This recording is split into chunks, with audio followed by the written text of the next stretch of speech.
Hello friends, welcome to my channel Shiksha Sathi यारा।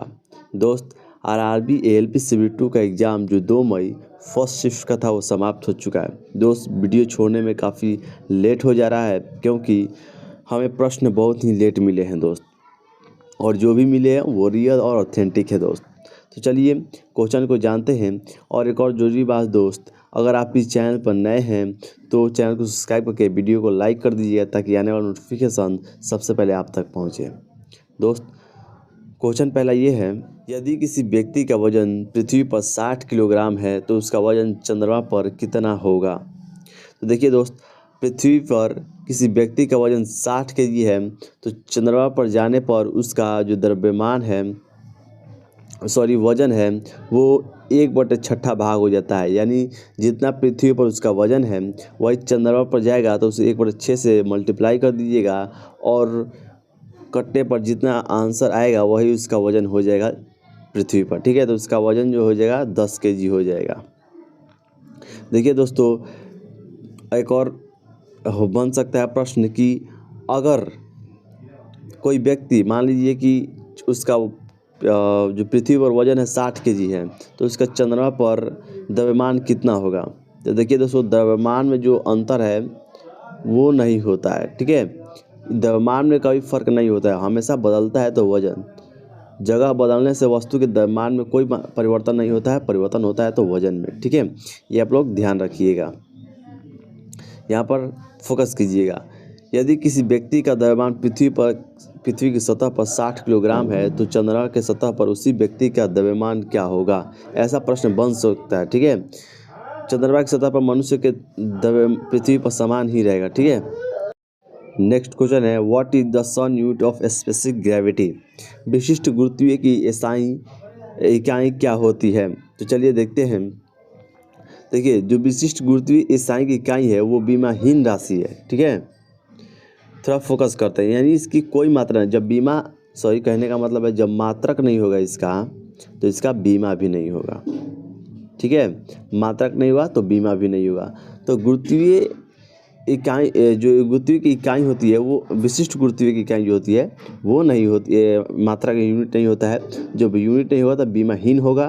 ठीक है, किसी पदार्थ के घनत्व को पानी के घनत्व से तुलना करने के लिए प्रयोग किया जाता है। ठीक है, इस किसका, विशिष्ट गुरुत्वीय का। ठीक है, नेक्स्ट क्वेश्चन देखते हैं। देखिए, अगला क्वेश्चन है थर्मोसाइफन पंप। ठीक है, थर्मोसाइफन पंप किस सिद्धांत पर कार्य करता है। तो ये प्राकृतिक संवहन के सिद्धांत पर कार्य करता है। थोड़ा इसके बारे में जानेंगे, हो सकता है इससे रिलेट करके क्वेश्चन बन जाता है। और हमेशा देखे होंगे आप लोग कि रिलेट क्वेश्चन ही बन रहा है, क्या ग्रेड 3 से देखिए, ग्रेड 2 से देख लीजिए पिछले के साल से। ठीक है, इसका मतलब है कि गर्म तरल ठंडे तरल की तुलना में कम घना होता है और इस घनत्व के अंतर कारण गर्म तरल ऊपर की ओर उठता है जबकि ठंडे तरल नीचे की ओर गिरता है। जैसे गर्म हवा क्या होता है कि ऊपर की ओर जाता है और ठंड हवा क्या होता है कि नीचे की ओर की नहीं, अपने स्थान पर स्थिर रहता है। ठीक है, उसी जैसा है। ठीक है, इस प्रक्रिया के बिना किसी यांत्रिक पंप की आवश्यकता के तरल पदार्थों को प्रसारित करने के लिए इस्तेमाल किया जा सकता है। नेक्स्ट क्वेश्चन है, डीजल इंजन किस सिद्धांत पर कार्य करता है।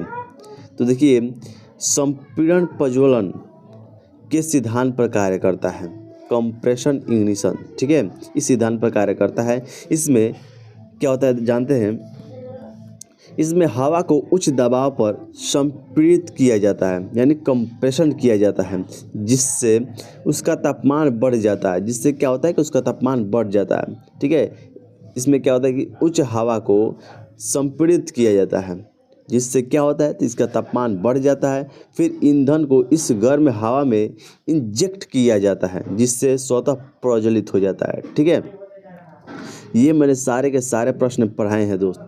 अगर आप लोगों ने सेकेंड शिफ्ट पढ़े होंगे तो। ठीक है, चलिए देखते हैं।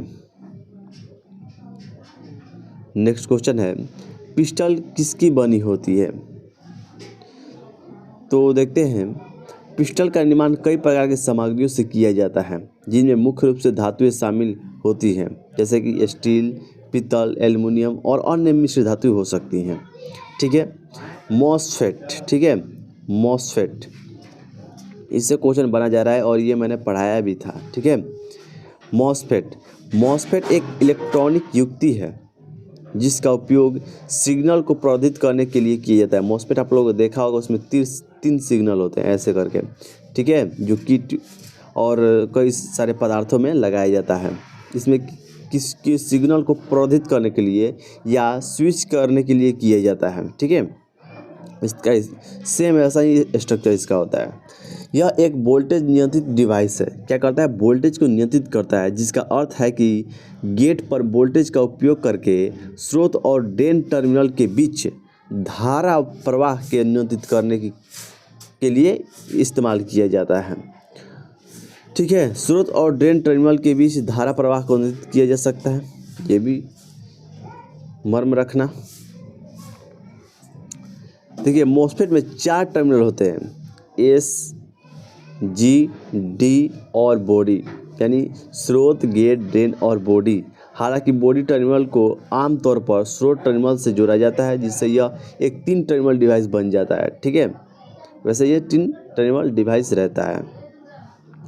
नेक्स्ट क्वेश्चन है, what is the correct order of the basic unit of time, mass and temperature? इनमें से मूल मात्रा का सही क्रम क्या है? ठीक है, समय, द्रव्यमान, तापमान। देखिए, तो मूल मात्रा कितने होते हैं ये तो पता है आप लोगों को, 7 होते हैं। कौन कौन से जो ट्रिक वाइज याद कर लीजिएगा, ए, एम, एल, टी, लेट है। ठीक है, 1, 2, 3, 4, 5, 6, 7 हो गया। अब जानते हैं इसका मतलब। देखिए, ए से हो गया एम्पियर, इलेक्ट्रिक करंट। ठीक है, ये तो हो गया एम्पियर, इलेक्ट्रिक करंट। एम से हो गया मास। ठीक है, एल से हो गया लेंथ, लंबाई। टी से हो गया टाइम। एल से हो गया ल्यूमिनस इंटेंसिटी यानी ज्योति तीव्रता। ठीक है, सिटी लिख देता हूँ, कैंडेला हो जाएगा। और यहाँ ए से हो जाएगा अमाउंट ऑफ सब्सटेंस। ठीक है, पदार्थ की मात्रा। और टी यहाँ पर हो जाएगा टेम्परेचर। तो ये 7 फंडामेंटल यूनिट्स हैं। ठीक है, तो इसमें से आप क्रम देख लीजिएगा। तो समझते हैं कि भौतिक राशियाँ किसे कहते हैं। तो भौतिक राशियाँ वे राशियाँ होती है जो किसी पर निर्भर नहीं होती। ठीक है, वे भौतिक राशियाँ जिनके व्यक्त करने के लिए अन्य भौतिक राशियाँ पर निर्भर नहीं होती, उसे हम फंडामेंटल यूनिट्स कहते हैं। ठीक है। नेक्स्ट क्वेश्चन है, which of the following is the wrong formula electric power? कह रहा है कि निम्नलिखित में कौन से इलेक्ट्रिक पावर का रॉन्ग फार्मूला है, गलत फार्मूला है, यानी विद्युत शक्ति का गलत फार्मूला कौन है? तो देखिए, आपके ऑप्शंस थे, वो मुझे मालूम नहीं, लेकिन ऑप्शंस मुझे लगता है कि I² होगा, मुझे ऐसा लगता है। और आप लोग यही मारे हैं तो गलत होगा। ठीक है, इसका सही आंसर हो जाएगा। इसके कई सारे फार्मूले हैं, आप लोगों को I² होता है, इसका VI होता है, P का मैं बता रहा हूँ। ठीक है, पावर का VI भी होता है, इसका VA² होता है। ठीक है, ये 3 फार्मूले होते हैं और तीनों सही हैं। गलत क्या है? तो गलत ये है कि I² नहीं होता है। ठीक है, ये गलत है। नेक्स्ट क्वेश्चन है, rate of doing work of rate transfer of energy is called? कार्य में परिवर्तन की दर या ऊर्जा में स्थानांतर की दर को क्या कहा जाता है? तो शक्ति कहा जाता है। जब भी कार्य में कोई परिवर्तन होगा या ऊर्जा में परिवर्तन होगा, उसके दर को हम लोग शक्ति कहते हैं, पावर कहते हैं। एक सेकेंड दोस्त। नेक्स्ट क्वेश्चन है, A3 शीट की साइज क्या होती है? तो देखिए, अगर इंच की बात करिएगा तो 11.7 मल्टीप्लाई 5 इंच होता है। ठीक है, ठीक है, और ये भी होता है। ठीक है, ये दोनों होता है। तो आप लोग के ऑप्शंस में क्या था, ये आप लोग ध्यान रखिएगा। ये जो सीट है A3, ये A4 से बड़ा होता है। इसका उपयोग बड़े प्रिंटिंग में ड्राइंग और आरेख बनाने के लिए किया जाता है A3 का, ठीक है। और क्या है, ये A4 से बड़ा होता है। नेक्स्ट क्वेश्चन है, निम्नलिखित में कौन सी एक ग्रीन हाउस गैस नहीं है? तो देखिए, कार्बन टेट्रा क्लोराइड, ठीक है।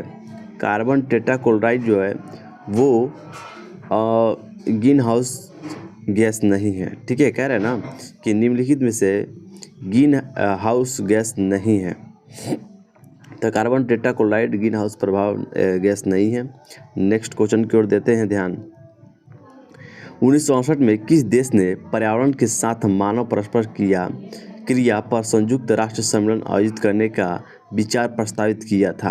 तो आपका सही आंसर हो जाएगा स्वीडन। अगर स्वीडन आप लोग मारे हैं तो आपका सही है।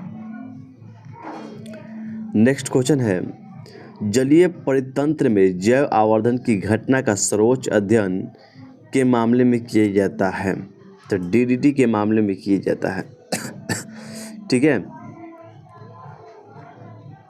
निम्नलिखित में से क्या मृदा में गैर लक्षित जीवों के लिए विषाक्त नहीं होता? तो आपका सही आंसर हो जाएगा जैव उर्वरक विषाक्त नहीं होता, ठीक है। नेक्स्ट क्वेश्चन है, किसी डॉक्यूमेंट में टेक्स्ट या ग्राफिक्स को मूव करने के लिए किस फंक्शन कुंजी का इस्तेमाल किया जाता है? तो F2 का इस्तेमाल किया जाता है दोस्त, ठीक है। दोस्त, ये सारे प्रश्न नहीं पूछे थे, लेकिन मैं इन्वायरमेंट और कंप्यूटर से कुछ प्रश्न है जो आपके जानने योग्य हैं। हो सकता है कि 6 मई को पूछ सकता है, तो इसका 6 मई 11 मई जो एग्ज़ाम्स हैं उनको आप लोग ध्यान में रखते हुए इसका अध्ययन करिए, ठीक है। और ये सारे के सारे इन्वायरमेंट पर, ठीक है, इन्वायरमेंट पर लगभग हम लोगों ने 30 मिनट का वीडियो बनाया है, आप लोग जाइए देखिए, जो कि ALP JEE में पूछा है, ठीक है। ALP JEE में पूछा हुआ प्रश्न है, LP JEE Shift 2 का जो है ना उसमें पूछा है, और कंप्यूटर बेस्ड भी सवाल है जो कि वो 1 घंटा का है, 1 आवर का। वो आप लोग जाकर देख लीजिएगा, इसी वीडियो के डिस्क्रिप्शन में डाल दिया गया है, ठीक है। आपके लिए बहुत ही हेल्पफुल होगा, ठीक है। कह रहा है क्वेश्चन, मैं फिर से कह रहा हूँ, ये क्वेश्चन आया नहीं है, मैं उम्मीद कर रहा हूँ कि ये क्वेश्चन आपके होने वाले एग्जाम में पूछ सकता है, तो इसको ध्यानपूर्वक देखिएगा, ठीक है। कंप्यूटर नेटवर्क में फायरवॉल टूल का प्राथमिक कार्य क्या होता है? तो देखिए, ये इनकमिंग जो आता है और जो डेटा जाता है उसको ये मॉनिटर करता है, कंट्रोल करता है, ठीक है। इसका मुख्य फायरवॉल का यही, सारे के सारे प्रश्न मैंने उस वीडियो में पढ़ाया है, ठीक है। आप लोग वहाँ जाकर देख सकते हैं डिटेल में। निम्नलिखित में कौन सा नगर पालिका ठोस अपशिष्ट के संग्रह का स्रोत नहीं है? तो देखिए, रेडियो सक्रिय अपशिष्ट जो है वो नहीं है, ठीक है। नेक्स्ट क्वेश्चन की ओर ध्यान देते हैं हम लोग। एक्सेल में सेल A2 B2 में वैल्यू को गुना करने के लिए C2 में कौन सा फॉर्मूला दर्ज किया जाना चाहिए? तो देखिए, ये मान लीजिए कॉलम है और ये क्या है, ये रो है। तो ये जानते हैं आप लोग A B ये C होता है, ये 1 2 3 होता है, तो ये C2 हमें करना होता है, तो क्या करना पड़ता है हमें? A2 B2 से गुना करना पड़ता है, ठीक है। A2 B2 से गुना करना पड़ता है, यानी इसका सही आंसर हो जाएगा B, ठीक है। एक सेकेंड, एक और यहाँ पर ऑप्शन गलती है, ठीक है। मल्टीप्लाई जब भी किया जाता है दोस्त तो वो इक्वल टू से किया जाता है, ठीक है। बिना इक्वल टू इनपुट किए आप लोग मल्टीप्लाई नहीं कर सकते, ठीक है। तो इसका सही आंसर हो जाना चाहिए equal to A2 multiply B2, यानी हद तक जो सही है वो B आंसर हो सकता है, ठीक है। हद तक, कुछ लेवल तक B आंसर सही है इसका। 10 नंबर क्वेश्चन है दोस्त, किस प्रकार की रैम में अधिक तेज होती है जो उसे रिफ्रेश करने की आवश्यकता नहीं होती है? तो देखिए, एस रैम जो है ना दोस्त, उसे रिफ्रेश करने की आवश्यकता नहीं होती है और बहुत तेज होती है, ठीक है दोस्त। क्वेश्चन यहाँ पर समाप्त होता है, हमें इतना ही प्रश्न मिले थे दोस्त। अगर आने वाले दिनों में आपका भी एग्ज़ाम है तो आप लोग इस नंबर पर क्वेश्चन को सेंड कर सकते हैं, ठीक है दोस्त। और रियल होना चाहिए दोस्त, क्योंकि हम लोग आप लोग से मजाक नहीं करना चाहते, कोई भी बेवकूफ़ी नहीं करना चाहते कि आप लोग के एग्ज़ाम का इतना बड़ा पैटर्न जो है उसको यूं ही ख़त्म कर दिया जाए गलत गलत क्वेश्चन पढ़ाकर। तो हम लोग ऐसा विचार नहीं रखते। आप लोग वीडियो को चैनल को सब्सक्राइब कर सकते हैं दोस्त। मिलते हैं नेक्स्ट वीडियो में।